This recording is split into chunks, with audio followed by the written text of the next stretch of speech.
కొందరికి ఎక్కువ చెమటలు పడుతూ ఉంటాయి. అలా చెమటలు ఎక్కువ పట్టడం కూడా సన్ స్ట్రోక్‌కి రీజన్ అంటారా? మనం హిస్టరీని బట్టి చూడాలి. చెమటలు ఎక్కువ పట్టడం కారణాలు చాలా కారణాలు ఉంటాయి. బట్ పేషెంట్ ఎక్కువసేపు సన్‌లైట్‌లో ఉండడము, లేదా టెంపరేచర్ మరీ ఎక్కువగా ఉండడము, 104, 103 వరకు ఉండడము. సో, ఇలాంటి బ్యాక్‌గ్రౌండ్ హిస్టరీ ఉందంటే గనక మనం అప్పుడు పేషెంట్ హీట్ స్ట్రోక్‌కి గురయ్యాడని అర్థం చేసుకోవాలి.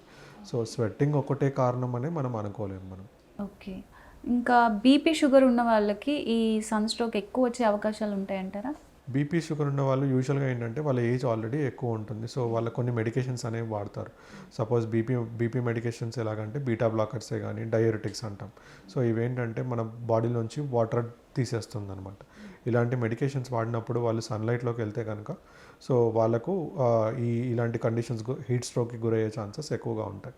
సో, ఈ బీపీ ఉన్న వాళ్ళే కానీ ఎక్కువగా బయటికి వెళ్ళకపోవడం మంచిది. వెళ్ళాల్సి వస్తే గనక అడిక్వేట్ హైడ్రేషన్, వాటర్ సరిగ్గా చూసుకుంటూ, వాటర్ తీసుకుంటూ వెళ్ళినట్టయితే బెటర్.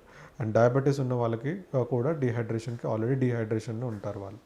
సో, షుగర్స్ కంట్రోల్ లేని వాళ్ళు ఎస్పెషల్లీ డీహైడ్రేషన్ ఉండే ఛాన్సెస్ ఉంటాయి. సో, వాళ్ళు కూడా ఏంటంటే వాటర్ సరిగ్గా తీసుకొని అండ్ అంటే ఎక్కువగా సన్లైట్ లేని టైంలో బయటికి ట్రావెల్ చేసినట్టయితే ఈ హీట్ స్ట్రోక్కి గురవ్వకుండా ఉంటారు. బీపీను, షుగర్ ఉన్న వాళ్ళు ఖచ్చితంగా వెళ్ళకూడదా అని అంటే కనుక సో, మన ప్రొఫెషన్ అవసరం బట్టి వెళ్ళాల్సిన అవసరం పడుతుంది. సో, వాటర్ తీసుకుంటూ రెగ్యులర్ చెకప్స్ చేసుకుంటూ మెడికేషన్స్ తీసుకున్నట్టయితే కనుక మనము ఈ కండిషన్స్కి ప్రివెంట్ చేయగలుగుతాం. సార్, ఇప్పుడు సమ్మర్ వచ్చిందంటే చిన్న పిల్లలకు సంబంధించి వాళ్ళు ఒక్కొక్కసారి వాటర్ ఎక్కువ తీసుకుంటారు, ఒక్కొక్కసారి తీసుకోరు. అలా తీసుకోకుండా డీహైడ్రేట్ అయిపోయే ఛాన్సెస్ కూడా ఉంటాయి. కానీ తల్లిదండ్రులు ఎలా గుర్తించాలంటారు? ఒక అబ్బాయి కానీ, అమ్మాయి కానీ వాళ్ళ బాబు డీహైడ్రేట్ అవుతున్నాడు అని ఎలా గుర్తించాలంటారు? యూజువల్గా పిల్లలలో ఎక్కువ కామన్గా చూస్తూ ఉంటాం. పిల్లలు యాక్టివ్గా ఉంటారు. బట్ డీహైడ్రేషన్ స్టేట్లో వాళ్ళు ఏంటంటే అంత యాక్టివ్గా ఉండరు ఫస్ట్ థింగ్. రెండోది వాళ్ళ ఐస్ అనేది సంకన్ ఐస్ లాగా ఉంటాయి. అంటే లోపలికి వెళ్ళిపోయినట్టు ఉంటాయి. టంగ్ అనేది డ్రై టంగ్ అయ్యే ఛాన్సెస్ ఉంటాయి. యూరిన్ అవుట్పుట్ తగ్గే ఛాన్సెస్ ఉంటాయి.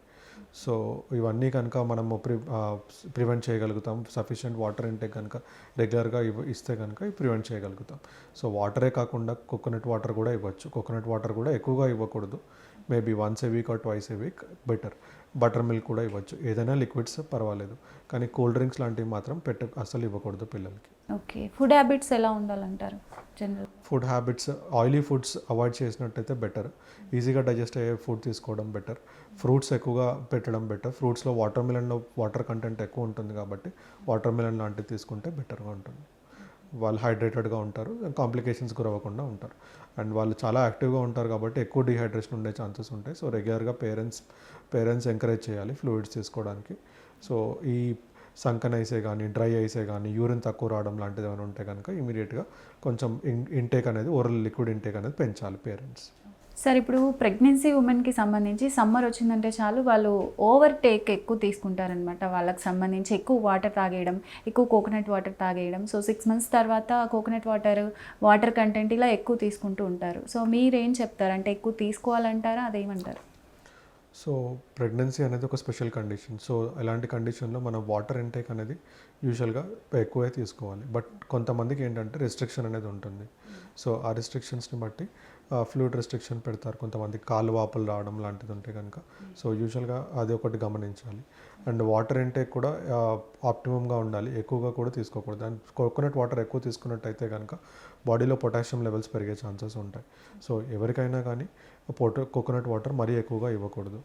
అండ్ హైడ్రేషన్ లెవెల్ అడిక్వేట్గా ఉన్నట్టు అయితే కనుక ఎక్కువగా అడిక్వేట్ హైడ్రేషన్ తీసుకున్నట్టయితే ఏ కాంప్లికేషన్స్ రాకుండా ఉంటాయి.